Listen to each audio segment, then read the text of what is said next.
வணக்கம். வணக்கம் சௌந்தர்யா, நம்ம இப்ப எதுக்கு இந்த முலாம்பழ தோட்டத்துக்காக வந்திருக்கோம்? இந்த தோட்டத்துல பல ஈக்கள் அதிகமா இருக்குன்னு சொல்லியிருக்காங்க. அதை எப்படி கட்டுப்படுத்துறதுன்னு பார்க்க போறோம். எப்படி இதை நம்ம கட்டுப்படுத்தலாம்? இயற்கை முறையில கருவாட்டு பொறி மூலமா எப்படி கட்டுப்படுத்துறதுன்னு பார்க்கலாம். கருவாட்டு பொறின்னா என்னங்க?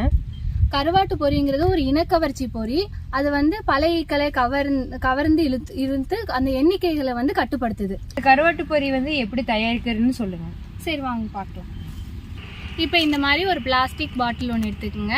இதில் சுற்றி ஒரு 5-6 ஓட்டை, இந்த மாதிரி அந்த பழகிக்கெல்லாம் போகிற அளவுக்கு ஓட்டை போட்டுக்குங்க. அந்த சுற்றி இந்த மாதிரி ஓட்டெல்லாம் போட்டுட்டு இதில் ஒரு கால்வாசி தண்ணி இதில் ஊற்றிட்டு கருவாடு எந்த வகையான கருவாடு வேணால் இதில் போட்டுருங்க. உள்ள இது பொடிசா நறுக்கி போட்டுருங்க. போட்டுட்டு இதை மூடி வச்சிருங்க.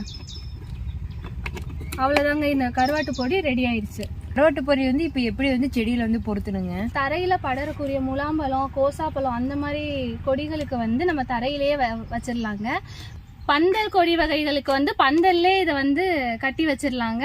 இந்த கொய்யா மரம் அந்த மாதிரி பல வகைகளுக்கு மரத்தோட பாதி அளவுல கட்டி வச்சுக்கணும். அதாவது இப்போ கொய்யா மரம் 5 அடி இருக்குன்னா 2.5 அடியில இந்த கருவாட்டு பொடியை கட்டி வச்சிடணுங்க.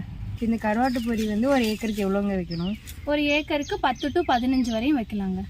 5 நாளுக்கு அப்புறம் இதுல தண்ணி எல்லாம் இருக்காது. அதுக்கப்புறம் திரும்பியும் நிரப்பி இந்த கருவாடு போட்டு திரும்பி யூஸ் பண்ணிக்கலாம். 80% பல ஈக்களை இந்த ட்ராப் கட்டுப்படுத்துது. மிச்ச 20% நீங்க அந்த மாதிரி எல்லோ ஸ்டிக்கி ட்ராப் யூஸ் பண்ணி கட்டுப்படுத்திக்கலாங்க. நன்றி.